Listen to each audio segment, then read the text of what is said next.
guys, hello mga kapansit. So andito ulit ako sa aking work. Naghintay ako ng clock in ko, bali 6 ako dumating and 7 ang aking time. So andito ako sa aking work site. Bali hindi pa ako papasok sa loob kasi mahaba pa yung time ko para makapagpahinga. So, kung mapapansin nyo, ngayon ko lang in-upload yung aking mga vlog kasi nag-iisip pa ako kung ipapakita ko sa inyo ito. Kasi I'm not really a person na basta na lang ako magde-desisyon. So, napag-isip ko rin na as a part of my journey, pinakita ko rin sa inyo yung aking work. Although yung actual na trabaho hindi ko may papakita. Sinabi ko lang sa inyo na I'm working as a hotel worker. At dito sa Las Vegas po, marami po kayong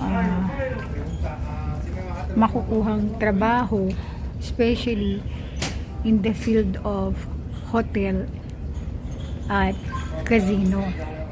So by the way, marami po akong gustong i-share sa inyo kasi bilang aking journey, ako po ay nag-share sa mga kapwa ko Pilipino na gustong magkatrabaho dito sa Amerika, especially kung wala pa kayong experience kagaya ko na pumasok sa ganitong field.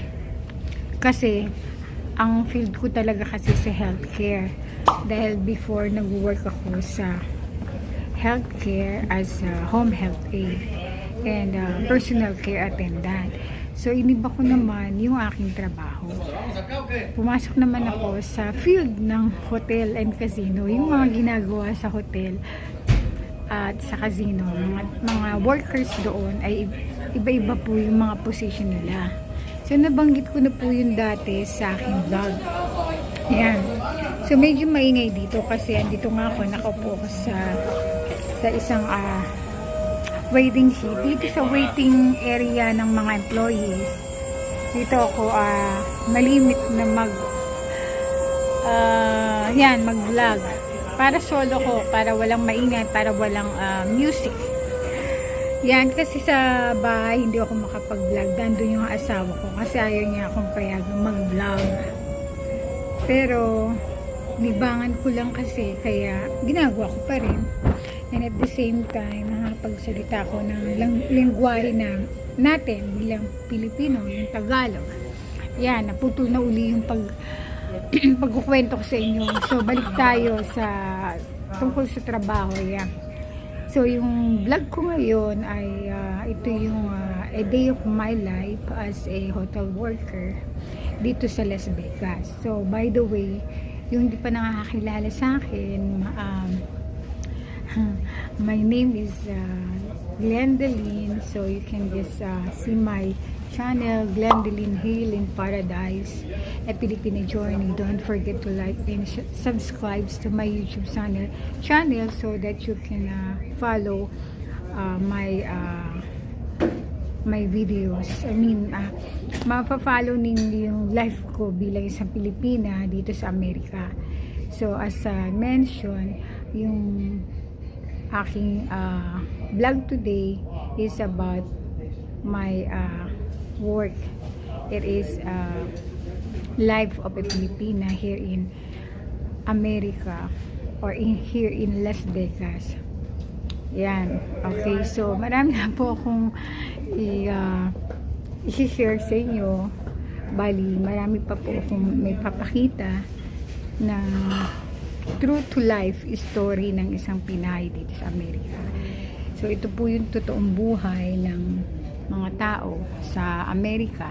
Although ito ay experience ko, my personal experience. So iba-iba naman yung experience ng mga Pilipina dito sa Amerika at nasa ibang country din sila or nasa ibang state. So, ako ay nandito sa Las Vegas. Okay, so dito sa Las Vegas, marami po kayong makukuhang trabaho, especially sa field ng hotel and casino. As my experience, pumasok ako sa ganitong field na walang experience. But now, thank God, naka 11 months na po ako bilang isang hotel worker sa kitchen. Doon po ako naka-experience ng iba't ibang klaseng ugali ng tao, kasi hindi naman Pinoy lang yung kasama ko. Iba-iba pong tao, iba-ibang lahi at iba-ibang galing sa iba-ibang countries. Puro tayo iba-iba no? So, sa ngayon ay 6:24 na sa aking oras dito sa Las Vegas. Marami po akong pwedeng i-share for now. Gusto ko pong sabihin sa inyo na wala po tayong kumbaga, kung may mga pangarap tayo sa buhay, ipagpatuloy lang po natin ito. Huwag po tayong mawawalan ng pag-asa. Lagi po tayong mananalangin sa Panginoon. At kahit na marami po tayong pagsubok sa buhay, huwag po tayong mawawalan ng pag-asa, kasi mararanasan po ninyo ang iba't ibang karanasan dito sa Amerika, yung iba't ibang ugali ng mga tao. Kasi sa akin, ang experience ko, marami pong mga rude dito sa hotel and casino. May mga mababait din naman, pero mayroon din namang sobrang hindi nyo makaya yung pag-uugali. Kaya nga yung naranasan ko dito ay para bang natatrain ako, lalo akong naging matatag. Hindi ko pwedeng sabihin sa inyo about some personal problem here, but I can share only that when we have problems sa ating trabaho, ipag-pray lang natin. At kung maka-encounter tayo ng mga tao na hindi natin gusto or ayaw sa atin, ipag-pray lang natin, kasi ang Diyos ang tutulong sa lahat ng yun. One eternity later.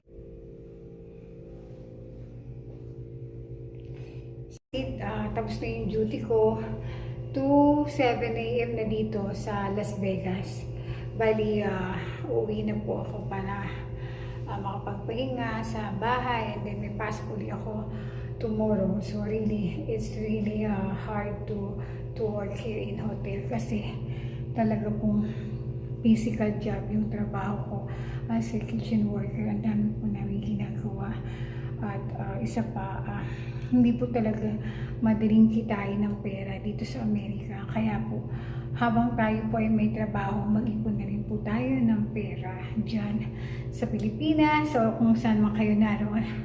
So, maraming salamat po sa panonood nyo sa aking channel, and don't forget to like, share, subscribe to my YouTube channel, at mag-comment po kayo kung meron po kayong gustong itanong. Pwede po kayong magtanong sa akin. So, bye-bye. God bless you all.